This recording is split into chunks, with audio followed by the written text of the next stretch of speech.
Fighting the tide is made possible by the support of the following companies and individuals.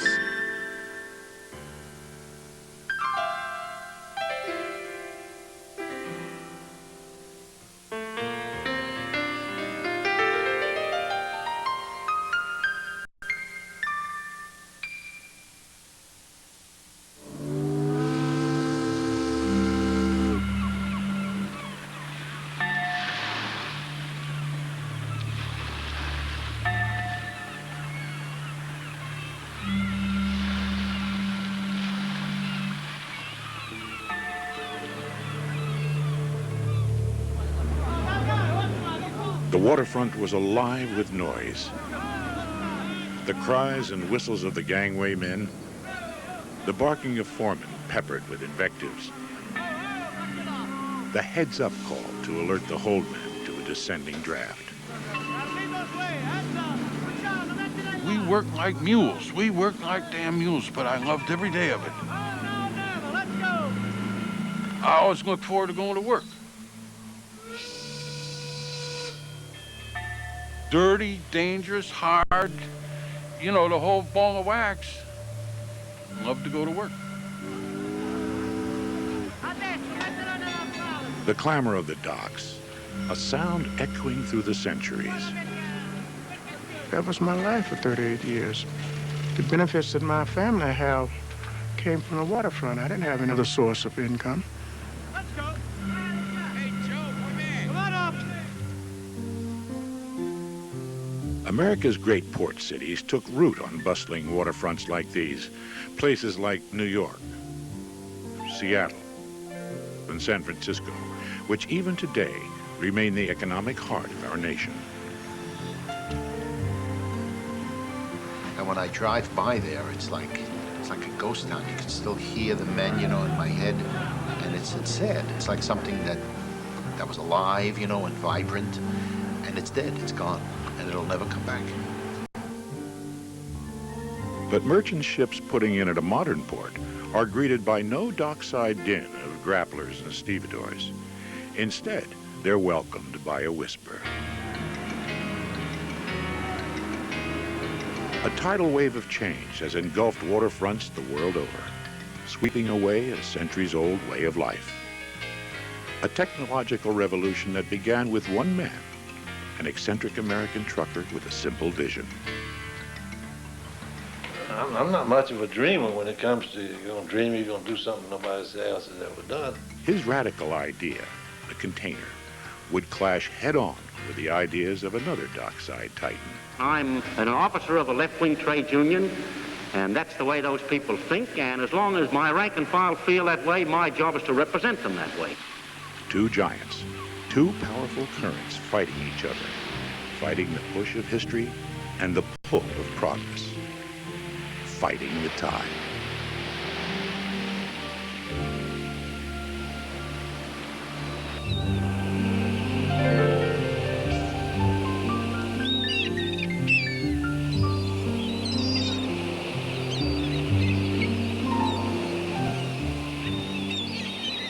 Everybody knew everybody.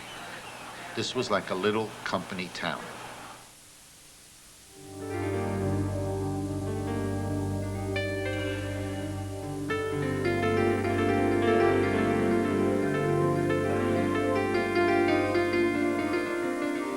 For many centuries, in ports great and small, the arrival of a ship brought people to the waterfront.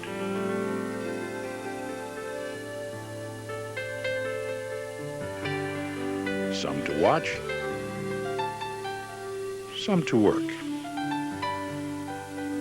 It was a big hangout, really. The waterfront was our hangout for us. Nobody lived more than 2 blocks away from it. We enjoyed it.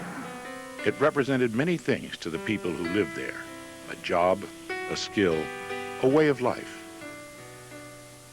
The neighborhood, the people that lived here were all good people. No matter where we went, we were like brothers, though, you know, we stuck together. A world where unskilled immigrants, fresh off a boat themselves in many cases, could begin a new life. One of my best friends told a very sad story. He left Italy when he was 10 years old. No, I'm sorry, 12 years old. And he was crying. He says, I remember the morning I packed up my little bag, and I left, and I waved goodbye to my mother, and it's the last I ever saw of her. And he came to America. He was a longshoreman. One of the men whose life unfolded by the waterfront is Angelo Pacifico, a New York longshoreman of Italian descent who got his first job on the piers at age 16. Well, as growing up as a kid, this area was one we frequent. We always came down to the waterfront. And I guess, you know, we always thought we were going to be on the waterfront ourselves. We used to come down and see our uncles and brothers and fathers.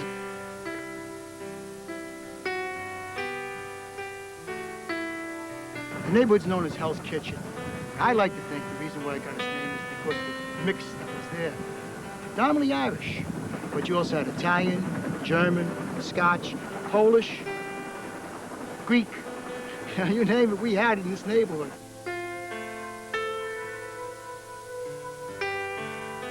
Friendships, even brotherhood, came into being between men who perhaps only shared one language, the language of hard work and long days. The first thing you want to think, and I think this was customary of most ports on the Pacific coast, everybody developed nicknames. We had fellows here when I came that people didn't even know their names. And in fact, there was a guy named George Helco. And George Helco had a sister, and she would say, well, my brother works on the waterfront. And, well, what's his name? I know everybody. George Helco. Nope, George Helco don't work on the waterfront. Well, the guy was called Smiley, and nobody even knew his name. Along the shore work, as it was originally known, called for great physical strength and endurance, a job that for decades was performed only by men. A longshoreman is a man who loads and unloads ships. Frank Barbero, another longshoreman who grew up in one of Brooklyn's waterfront neighborhoods, experienced the early demands and limitations of the job. So what you do is you get a cargo hook. A cargo hook had a handle. Wooden, right? Wooden handle, and then the metal, it must have been maybe 3/8 in diameter, went this way, and like a fish hook. If you could imagine a fish hook, it was like a fish hook. And that's what you used to tumble cargo, move heavy things. And after a while, we became pretty adept. It was like it was a hand. I put this hook display together, probably 10 years ago. And I had something like 40 different styles of hooks in that display. And when I put it up the first time, some of the young longshoremen came up to me and said, what are those for? And in the era of the use of hooks had went by, and I hadn't realized that there were people here that didn't even know what they were and didn't even know how to use them. As soon as machinery came along, the old longshoremen that started dying off, the hooks just disappeared from the waterfront.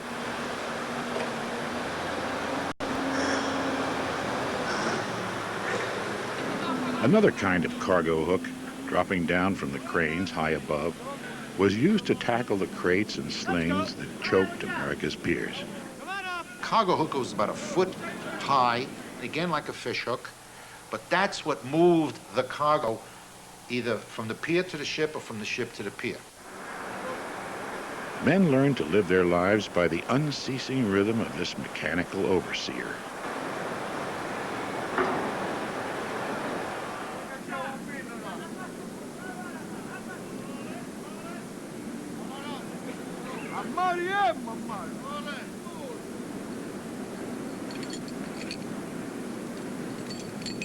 The hook, as we call it, which transported the cargo from ship to dock, was constantly moving from inshore to offshore.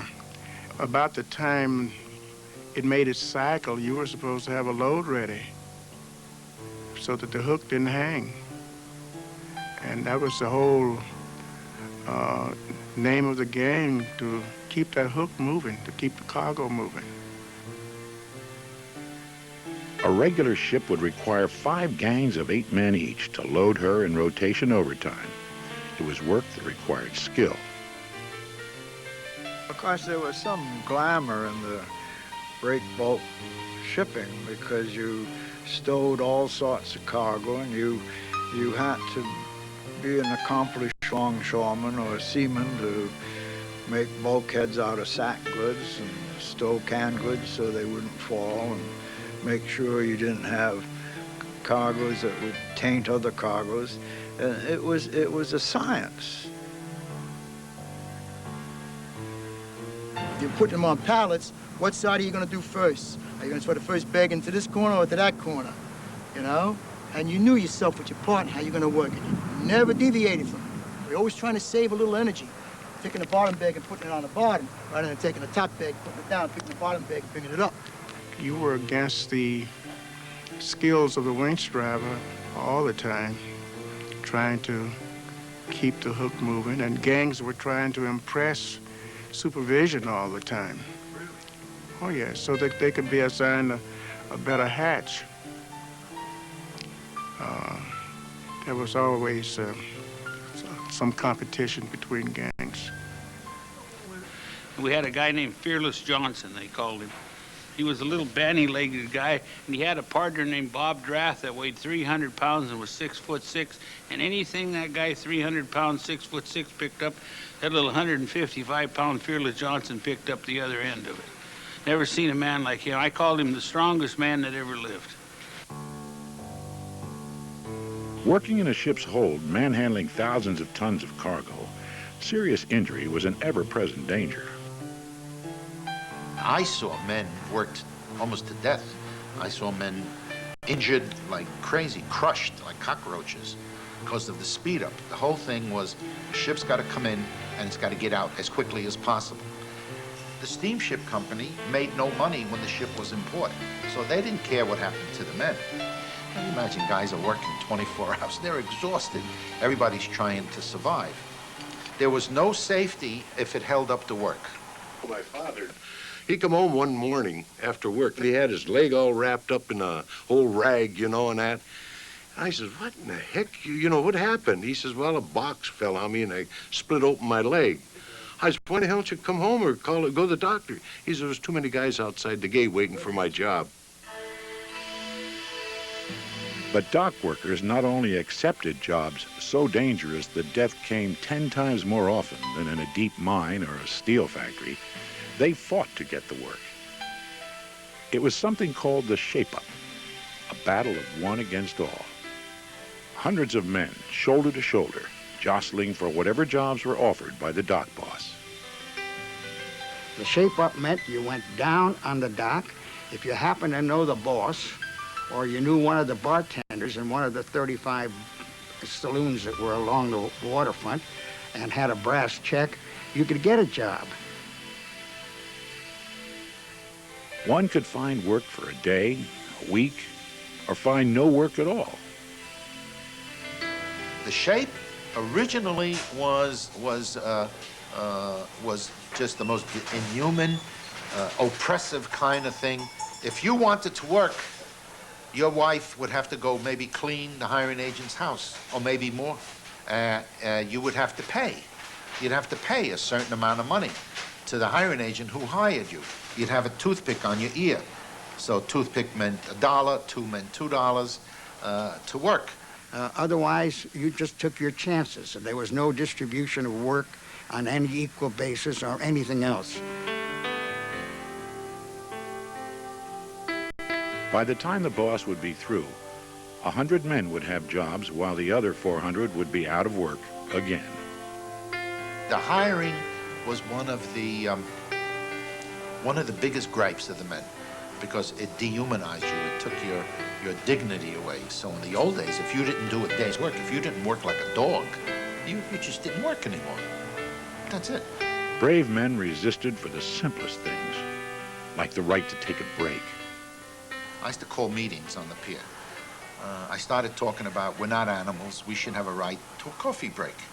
Stop the hook. We had about 3 or 4 meetings, and the shop steward came out and said, all right, what do you guys want? I said, we want a coffee break. He said, you got it. But the hook's got to stop. He looked at me. He said, okay. So now we had, it was historic. I mean, like, if you could imagine a pier with all kinds of noise and shouting and screaming, and then all of a sudden, like 10 o'clock, there would be silence. The winches would stop, the machines would stop, and men would sit. It breaks my heart. I mean, guys, everybody struggles for some dignity, you know? And guys would get a napkin and they'd open it up like a tablecloth, put it on.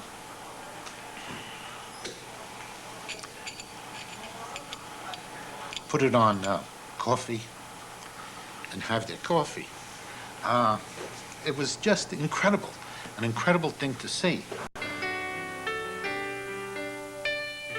Hard times create strong ties among men and within communities. What made it good, I think, is that, you know, geez, you were always in your own backyard. You know, you were never far away from a friend. So, and your own neighborhood. So it was a good life in that sense. Hard life, you know. Everybody be going out trying to make work any way they could find work. It was a terrible life. It was a terrible life. I mean, people worked like dogs, and they were exploited. I mean, people were. Let me be clear. If you're talking about the social life, if you're talking about the family life, if you're talking about the cultural life, it was beautiful.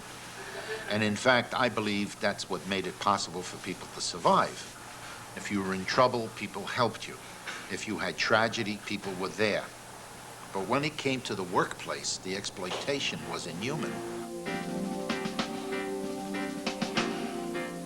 It seems to me that the union is a vital, dynamic organization because it's a democratic organization.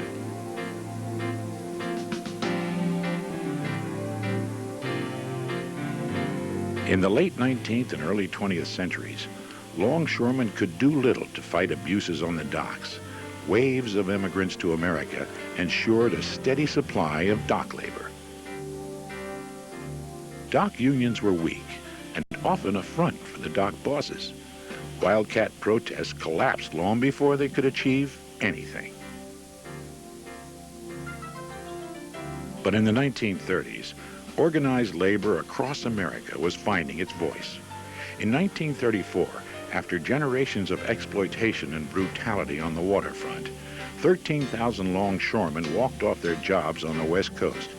The crews, the sailors, the licensed officers, master mates and pilots, and the marine engineers all came off, and they joined the strike. So now it became not just a longshore strike, but a longshore and a maritime strike. No cargo moved in or out of the ports for almost 2 months. The employers had strike breakers. As a ship came in, they'd put strike breakers on, who unloaded on the docks, but the stuff wasn't moving off the docks because the Teamsters were cooperating. And on July 5th, a day still remembered as Bloody Thursday, downtown San Francisco exploded.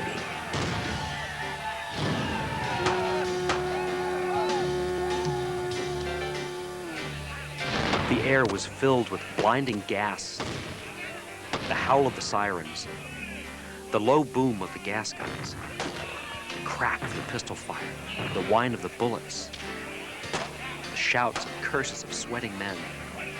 The California National Guard has been ordered into active service by our governor for the purpose of protecting life and property. This we propose to do at any cost. There were tear gas bombs coming from a group of about 50 police officers.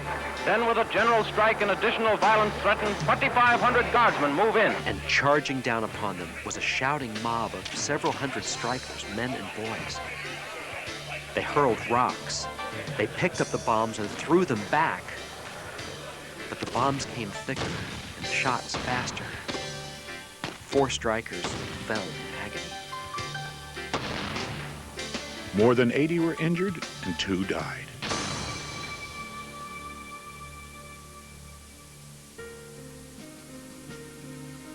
The funeral procession of the 2 longshoremen was followed by 15,000 men through the streets of San Francisco.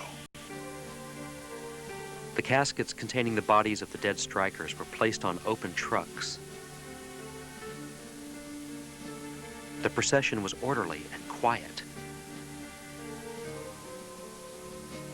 The ranks were well formed. It was one of the strangest and most dramatic spectacles that had ever moved along Market Street.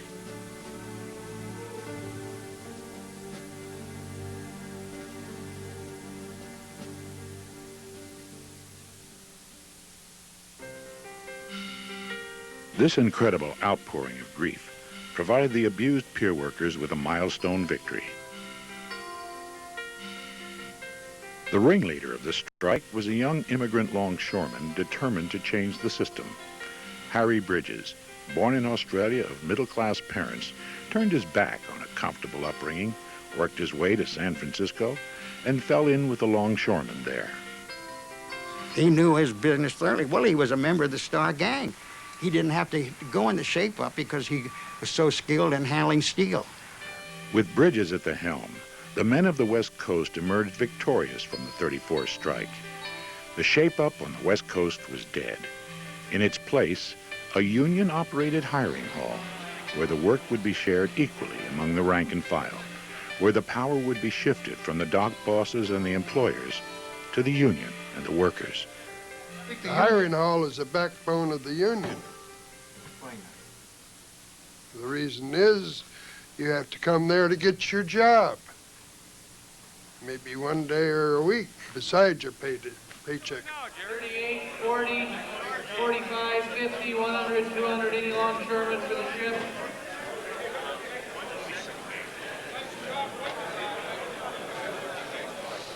$34, $36. The hiring hall became a place for social gatherings, too. Maybe 3 guys wouldn't get out on that particular day. Well, what would they do? Well, what they do is they go have coffee or go sit and have a beer together and talk about the waterfront or talk about their lives and their wives and their families. And so the hiring hall was the place where the longshoremen get together. Cody come running into the line, I guarded him from it, you know. I just got to go down the yellow line to take this job. So anyway, after that, then... Bridges' demands didn't stop at the hiring hall and went far beyond what the existing union, the International Longshoremen's Association, or ILA, wanted to fight for. In 1937, he broke away from the ILA to form the International Longshoremen's and Warehousemen's Union, ILWU, on the West Coast. The one thing that he had is he preached democracy within the union so that everybody was equal and that the union was ran from the bottom up instead of the top down. He had the great ability to lead from the top and make it look like the guy on the bottom thought of the idea. Bridges' fiery personality and strong political beliefs colored the new union's approach. You see, what a lot of people don't understand is that Harry, without any education, was really a brilliant individual. He could see far ahead, and he had the control. Fortunately, a Local 10, the Longshore local in San Francisco, was still powerful. Harry could control the whole coast through that one local. In San Francisco, Harry Bridges is ordered to jail as a threat to the national security.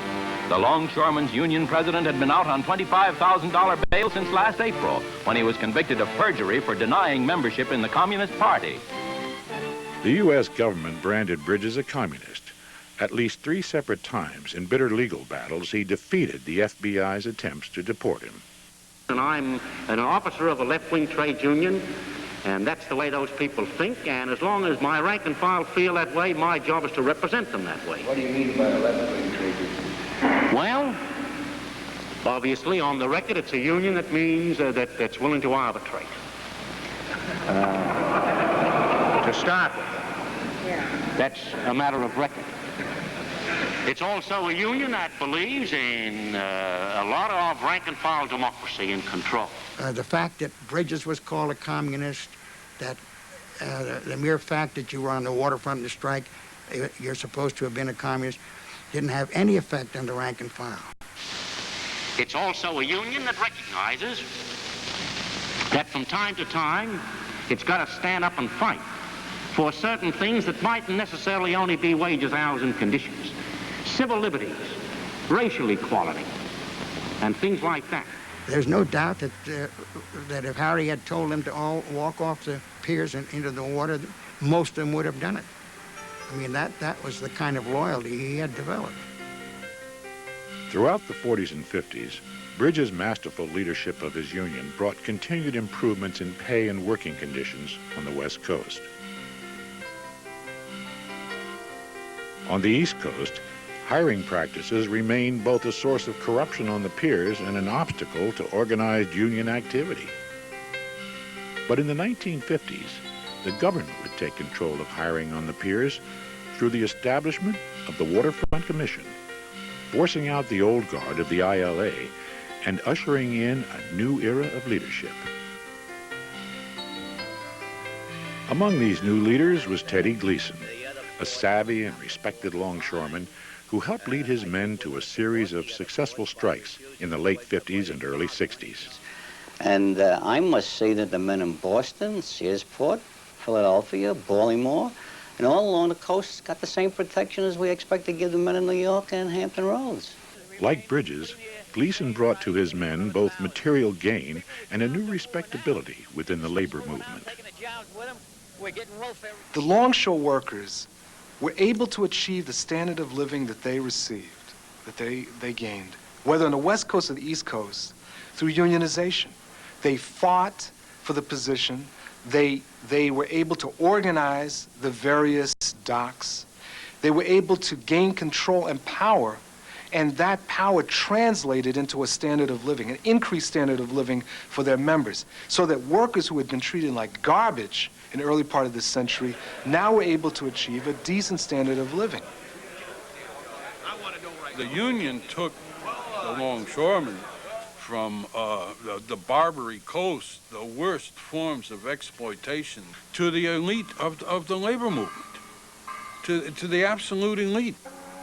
But even as working men on both coasts finally began to achieve their goals, a change was coming.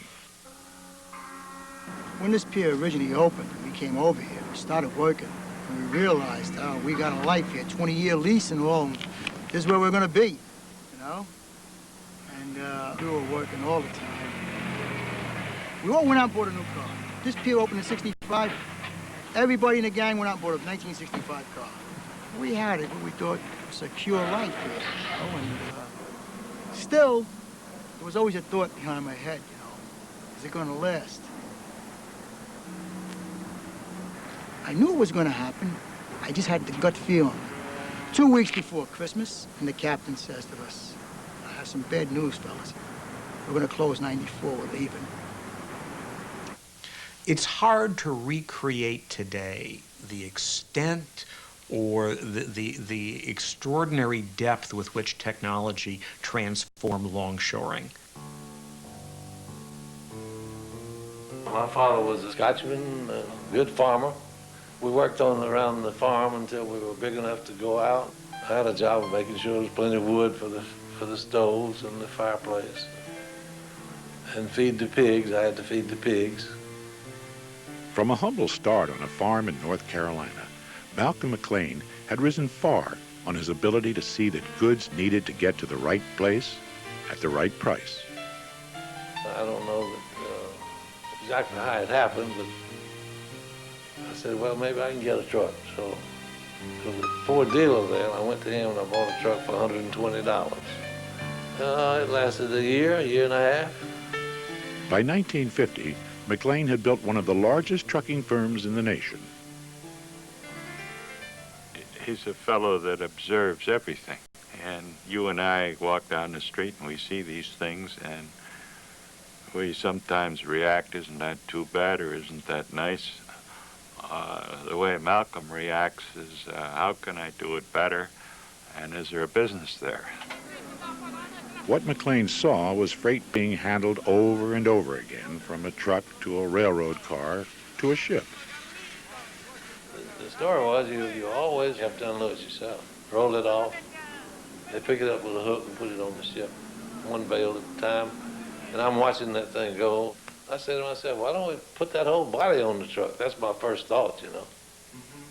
Take the whole body off, and that's where I got the idea.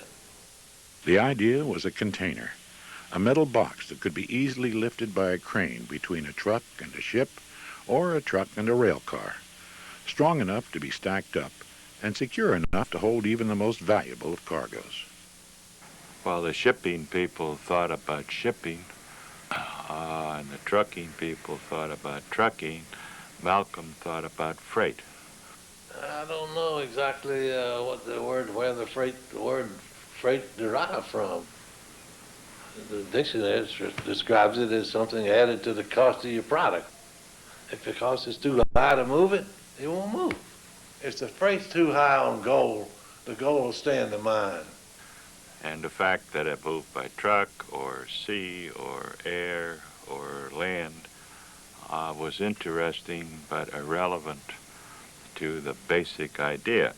To me, his great insight on changing the world, and you don't meet too many people who really change the world. What's wrong with the box? The freight went in the box off the dock. Well, why can't the whole box go out on something else? You know, that's pretty simple. The freight was in a small package till it got in the box. Why don't you pick up the box? That's how simple it was. Established shipping companies thought the idea was crazy. Our whole concept was different. We were outsiders, absolutely. We were pariahs. We weren't outsiders. We were the lowest of the lowest in the steamship industry. I think his big contribution to the shipping industry and his innovations were based on the fact that he didn't have these preconceived concepts that you couldn't do things. If they hadn't had a guy like him that said why, they wouldn't have made a lot of the great changes they made in shipping. McLean, in one of the greatest gambles of the 20th century, bet his entire trucking company on his new idea. A used tanker, the Ideal X, was adapted to take the steel boxes, and in 1956, 58 containers made their way from Newark to Houston, and a new era of shipping was born. Though McLean's experiments succeeded in delivering cargo cheaply to the Gulf, the container was not immediately accepted. I think the human obstacles were the worst, and the problem is that the steamship industry wasn't very receptive to new ideas, and it was hard to convince people that changes could be successful. Well, everybody was predicting the Sealand was going to go broke, and unfortunately, they might have been right. They were almost right. We had some tough times then. It was very difficult. Shortages of equipment and uneven support from labor repeatedly brought McLean to the edge of bankruptcy and made him more dependent on the handful of bankers who supported his eccentric project. One of them was Walter Wriston, then an account officer in the shipping department at Citibank. Together, they took a risk that changed their careers forever. Well, Malcolm had this idea about a container ship. He needed a vehicle.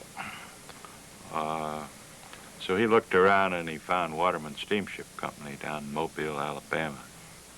I went in the Citibank, and I wound up asking the bank, asking who to see, and they sent me upstairs, and Walter was sitting on the mezzanine floor.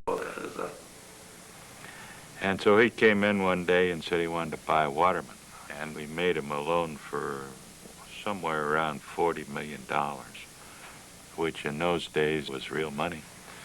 That really launched Malcolm on what came to be known as Sealand. It also launched Walter Wriston, who would go on to become chairman and chief executive of Citibank. On the West Coast, one other company, Matson, had seen the container's potential and went on to develop the first shoreside container crane, standardized and built right into the docks. More room for cargo and less duplication of equipment meant lower costs. You see, the attitude of the other companies at that time was that this was fine for a little steamship company carrying pineapple from Hawaii. They couldn't see beyond that. And you see, Matson, in 1964, was able to roll its freight rates back to what they existed prior to 61. And we had no freight rate increase for 10 years. And that was because of containerization. Well, that made the other people sit up and take notice. From the idea of specially designed dockside cranes came the notion of developing whole new terminals to handle only containers. McLean set his sights on New York Harbor, and in 1960 convinced the Port Authority there to spend millions of dollars on spec to transform 1,000 acres of New Jersey swamp into the world's first container port. These were ports where cargo would move more swiftly, more efficiently, and with far, far fewer workers. We're not against progress. We're against being its victim. Well, in the abstract, we can talk about change as being very positive, but when we make it quite specific, particularly in the world of work, where people have worked very hard, often bled, to win small gains, the great fear of change is, will it enhance the job, or will it undermine everything that's been won? I get out of the service in 1959 now. I start telling the guys all about this automation. And they look at me, they're never going to see this automation you're talking about. How are you ever going to have automation here, Angelo? I said, guys, it's going to come. It's going to happen. It was a matter of simple economics. A longshoreman costs us $100,000 a year. If it takes 10 guys today, that's $1 million that it costs us per year to run an operation. And so if we can put in an innovation that we can do it with 8 guys instead of 10, we have $200,000 a year to work with. And that's kind of how we make capital changes on the waterfront. Part of what the industry was doing through containerization was actually threatening the power that the workers actually had gained through unionization on the docks. We got almost up to 100 containers. And that's when I turned around and I said to the guys, I said, we're out of business. They're going to leave us, you know. But Angelo, what are you talking about? We're doing 8 containers an hour. This is unbelievable tonnage. We used to do 100 tons a day. Here we're putting 8 containers in an hour. 20-ton a container. 160 tons in 1 hour. So the longshoremen had a very real concern. Were the employers correct that the volume of cargo was climbing and that the volume of business was going up? And would we really be able to absorb that workforce? Or were we going to be faced with tremendous layoffs? For a period, profits flowed from the economies of moving freight faster and faster. There was enough income to keep men working, to keep all the men working, whether they were needed or not. There was so much profits built into these changes that the employer, instead of being concerned about what he was spending for longshore wages, he figured he'd save so much money with his mechanization and downsizing the amount of people needed that he was willing to give us part of that as long as there was no work stoppages, there was no strikes, there was nothing like this. The men who had fought police and employers with their bare hands now had to face a much more potent opponent. Well, the entire American labor movement in the 1950s began becoming very apprehensive about what automation would mean. It was clear that it was going to affect the longshore industry, but it wasn't clear to what extent or in what time frame. Harry Bridges sat down with the employer and he said, hey, you're mechanizing the industry, and there's 2 things that we want out of it before we're going to allow it. We don't want to lose any jobs, meaning that people in the industry wouldn't be laid off. And number 2, that we want to guarantee that that won't happen. We met for 6 solid months to arrive at the M&M agreement. Every day, from early in the morning till late at night, Sundays and holidays. And Bridges had a hell of a time keeping his people in check. In terms of the agreement that took place on the West Coast, this mechanization and modernization, part of the controversy that surrounded this is that it basically established a situation where the existing workforce was guaranteed employment or income, regardless of what changes took place in terms of the introduction of labor-saving technology. The employer always wanted to separate the skills, but Bridges always said every longshoreman is equal. It takes the same amount of money to buy a loaf of bread, it takes the same amount of money to live. Nevertheless, we were able to raise wages tremendously because skills were required And he was able to convince the industry that that was the best way to go. The M&M, 1960. Modernization, modernization. Harry came up to try to sell it to us, and we all booed him and raised hell because we're all used from the old days of hand mucking. We couldn't believe that things were going to change like they were. Guys booing Harry at the podium, remember that? First I ever see him got booed like that. Here was an older man with gray hair in his 60s pressing for technological change and pressing his union members to say, let's accept mechanization, let's accept modernization, let's just get the jobs out of the mechanization and modernization, and let's not fight it because it's inevitable, it's going to happen. And he said to them, he said, we have two choices. We can continue guerrilla warfare and get trampled by the elephants, or we can find an accommodation to this new technology. And he started thinking about this much before many other people in the longshore industry. But what was astounding and remarkable was looking down the road, not just 2 years, 3 years, but more 10 years and 20 years. And one can say with great honesty that there's few people in the U.S. labor movement that have thought as strategically about technological change. In the East, Teddy Gleason faced the same dilemma. As early as 1958, he warned a reluctant labor force that they needed to seek a part of the benefits that containerization would bring to the industry. Within a year, he'd negotiated a container royalty tax, with proceeds to be used for the welfare of his men. An even more ambitious plan, a guaranteed annual income for longshoremen displaced by containers, was proposed to a skeptical rank and file 2 years later. They in turn said, do this and we promise you. You'll be guaranteed all the work that you get now. Every week you'll be guaranteed a week's wage. We still voted no. We didn't like the sound of it. This decision was very controversial. There were members that took a position that this was a sellout, that this was a wrong decision to make. What do you think about the new contract? The contract, it's no good. Now our leaders get us together and they start trying to explain to us. We have to do this. We have to go along. We have to help the industry. It'd be beneficial to the industry. And if it's beneficial to them, it's going to be beneficial to us. Okay. The men went along with it.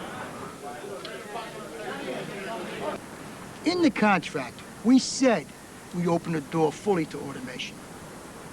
That anything that they wanted to do, any innovations they came up with, we allow it. We wouldn't do anything to stop them.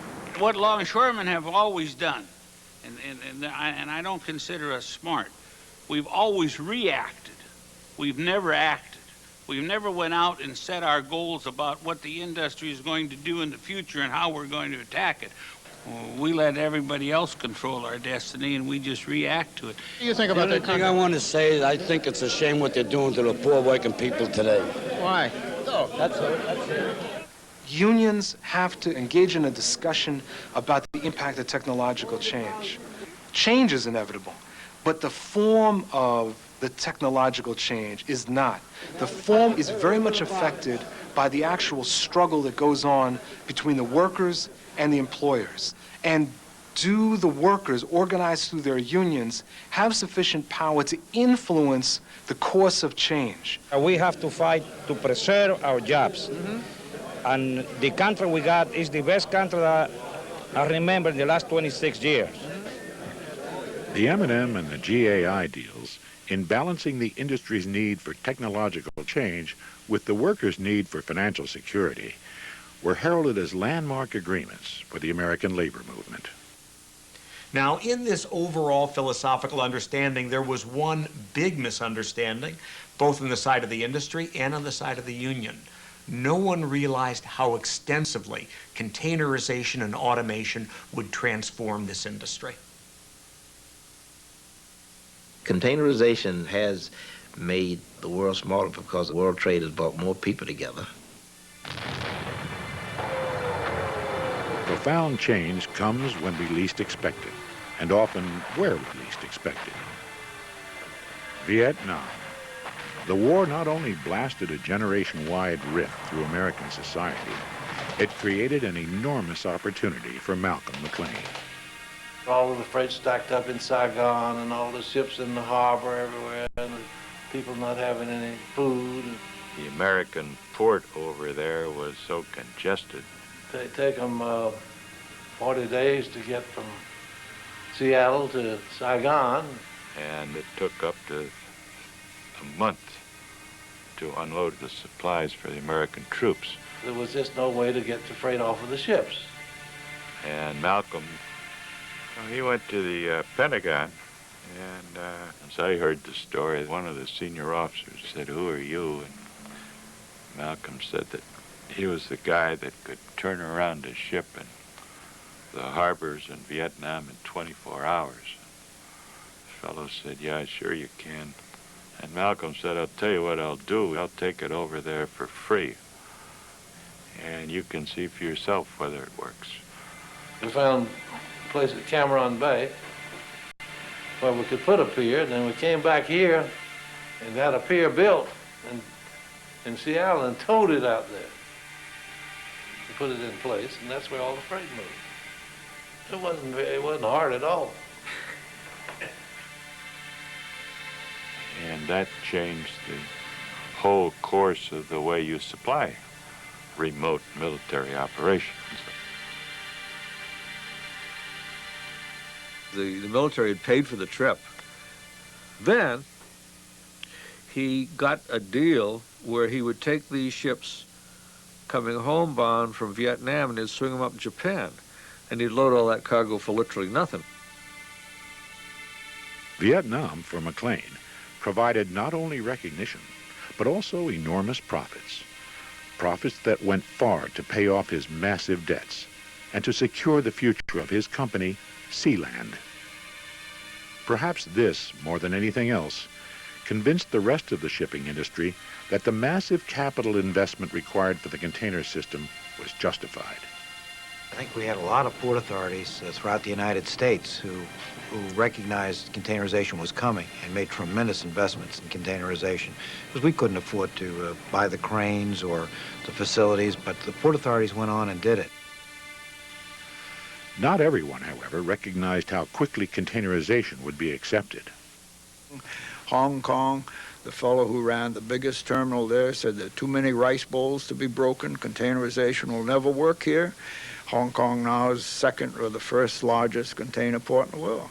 As we got the container ship and began to demonstrate how effective it was, the rest of the world that had been sitting back watching this grand experiment, a lot of people didn't believe for a long time that it was ever really going to work on a large scale. But once they became convinced that it would, then the race was on again.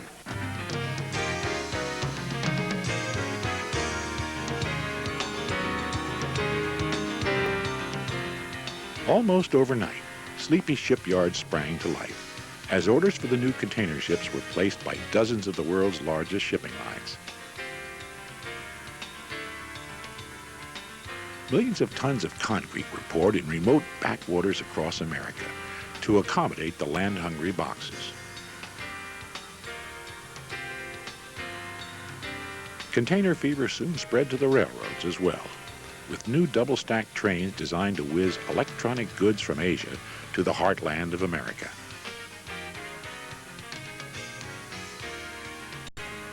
As freight costs dropped, trade boomed. New competitively priced imports made their way to American stores. Shoes from Brazil, fruits from South America, cameras from Japan, enriching and forever changing the lives of millions of American consumers. Here it is now. We have vessels that have 6,000 TEU containers on them. I look at it more than bringing goods. It's bringing cultures together. That's what it is. It's actually bringing a spice of everyone's life from somewhere else into another person's life. Trade has transformed cultures. In fact, in Europe, the difference between the Dark Ages and the Renaissance was fueled and defined by trade. It's really a way in which we've become exposed to new ideas, to new ways of doing things, to the world that's out there. There are few experiences that are as transformative to societies as trade. A revolution owed to one man, He has revolutionized transportation, is what he's done. He's created jobs rather than eliminated jobs. All the jobs we had talked about earlier on the waterfront, those really get transferred into manufacturing jobs and marketing jobs and sales jobs.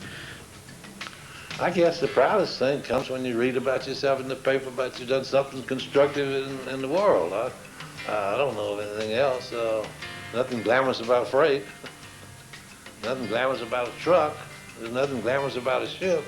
Putting something together that makes the truck and the ship and the customer all part of a economic package, I guess you're proud of it. Technology and productivity are the driving forces of a lot that takes place today, but ultimately technology and productivity are heavily dependent on the quality of the skills and the input of the people that use the machines. So the notion that technology itself without human input would solve all the problems of any industry was an illusion that many industries shared, but one that was disproven by the reality of the 60s, 70s, and 80s. I thank my lucky stars for having been a longshoreman. I was a registered longshoreman for nearly 30 years, and it was the best single thing that ever happened to me, I can tell you that.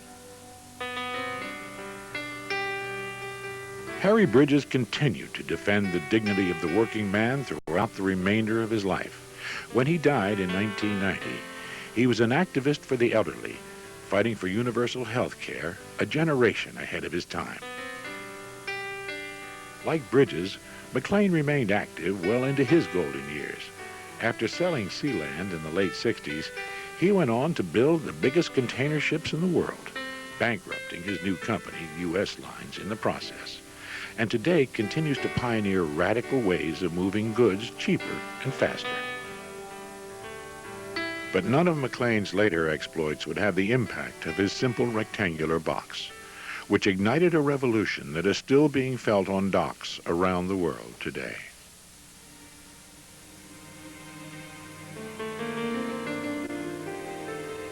This local at one time had 2,500 men in it. This is 1968 I'm talking about. Right now, today, this local is down to 70 men. 70. Those containers destroyed this neighborhood. It literally destroyed the neighborhood. It was a buzzing industry. This neighborhood, it was live, it was vibrant with people and jobs all over the place. The most basic question that I don't know and I have never heard the answer to is what happens when technology is developed to the point where it's a very real question whether or not work will even be necessary, whether manpower will be necessary. The real issue isn't change, but how human beings are accommodated as a result of that change. The way that automation will be received, the way that information technology will be accepted or rejected, in large part may depend on what happens to those who are displaced, what their opportunities and what their future is all about. I don't know what caused the lack of fulfillment of a better life after the waterfront. Here are fellows who have money, and nice pension check, good welfare benefits, and still they don't go anywhere, they don't do anything. Basically, we are men who have been contained by our background. I think that the nostalgia that many people feel for 20, 30, 40 years ago is partly based on that there was a different feeling of power. Even though it was more dangerous in the past, I think that many workers felt like they had more control over their jobs, over what they did. If you were to dig up a longshoreman that was buried in the 50s, he wouldn't even understand the industry. It's changed so much. Now when you walk through these docks and you barely see a person, but you see these machines or there are these things that look like they're out of science fiction moving over you, right? It's a different feeling of what it's like to work. There was nothing romantic about handling cargo piece by piece. That was, it took its toll on your energy. Do I miss it? You miss the work on the docks and all the union hassle. No, I don't miss that. I dream about it. You know, you don't ever know what's happening in your subconscious mind. I dream about it all the time. I don't miss the danger. I don't miss the oppression. I don't miss the fear that you couldn't make a living. But the camaraderie and the social life is something that is lost forever, and it's a tragedy. It's a real tragedy that it's not here anymore.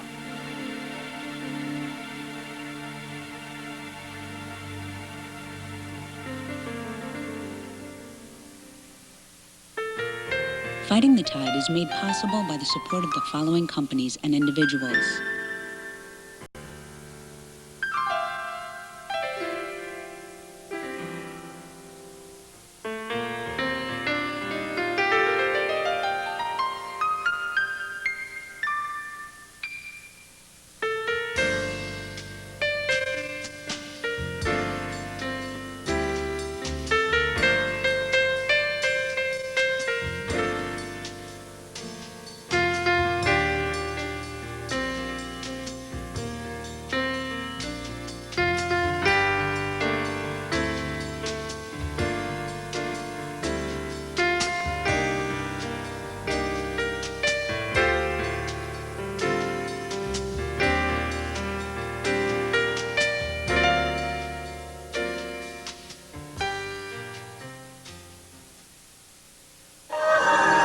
This is PBS.